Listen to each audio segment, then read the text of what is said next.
بسم اللہ الرحمن الرحیم۔ میری عزیز بہنوں، بیٹیوں اور بھائیوں، آج میں آپ کو غصے کے بارے میں حضرت صلی اللہ علیہ وسلم کے چند ارشادات سناتا ہوں۔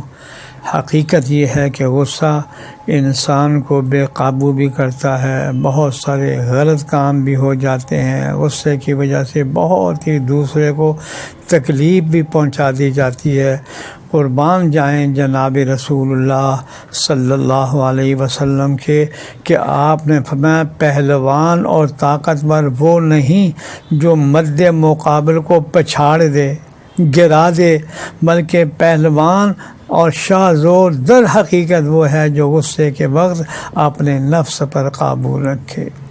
انسانی فطرت کا تقاضا ہے کہ جب کوئی بات خلاف طبع پیش آئے یا ناگوار صورتحال کا سامنا کرنا پڑے تو انسانی طبیعت غصے سے بھر جاتی ہے، لیکن اس موقع پر بھی اسلام نے مسلمان کے لیے قدم بقدم رہنمائی کی ہے، کیونکہ آدمی کا سب سے بڑا اور بہت ہی مشکل سے زیر ہونے والا دشمن اس کا نفس ہے، جیسا کہ فرمایا گیا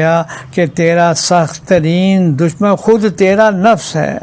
اس لیے مسلمان کو چاہیے کہ وہ خاص کر غصے کے وقت اپنے نفس کو قابو میں رکھے اور نفسانیت اس سے کوئی بھی حرکت اور کوئی غلط کام نہ کرا سکے۔ اس حدیث سے معلوم ہوا کہ اللہ اور اس کے رسول صلی اللہ علیہ وسلم کا مطالبہ ہم سے یہ ہے کہ بندے کے دل میں وہ کیفیت بھی پیدا نہ ہو کہ جس کو غیظ و غضب اور غصے کے لفظوں سے تعبیر کیا جاتا ہے، کیونکہ کسی سخت ناگوار بات پر دل میں اس کیفیت کا پیدا ہو جانا ایک فطری بات ہے جس سے انبیاء علیہم السلام بھی مستثنی نہیں ہے، لیکن مطالبہ یہ ہے کہ اس کیفیت کے وقت بھی نفس پر قابو رہے، ایسا نہ ہو کہ اس سے مغلوب ہو کر آدمی گھٹیا حرکتوں پر اتر آئے اور وہ کرنے لگے جو شان بندگی کے خلاف ہو۔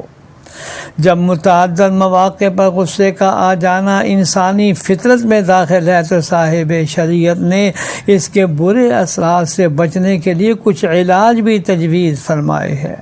ایک روایت میں رسول اللہ صلی اللہ علیہ وسلم نے فرمایا جب تم میں سے کسی کو غصہ آئے اور وہ کھڑا ہو تو چاہیے کہ بیٹھ جائے، پس اگر بیٹھنے سے غصہ دور ہو جائے تو فبہا، اور اگر پھر بھی غصہ باقی رہے تو چاہیے کہ لیٹ جائے۔ اس حدیث میں آپ صلی اللہ علیہ وسلم نے غصے کو ختم کرنے کی ایک نفسیاتی تدبیر تجویز کی ہے جو بلا شبہ نہایت ہی کارگر ہے۔ اللہ جل شانہ ہمیں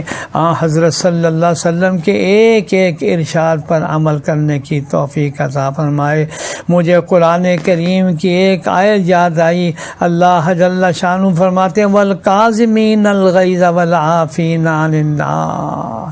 پاکیزہ صفات میں ہے غصے کو پی جانا اور دوسرے کی زیادتی یا دوسرے کے قصور کو معاف کر دینا۔ اللہ جل شانہ ہمیں عمل کی توفیق عطا فرمائے،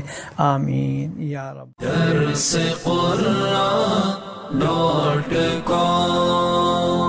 www.darsequran.com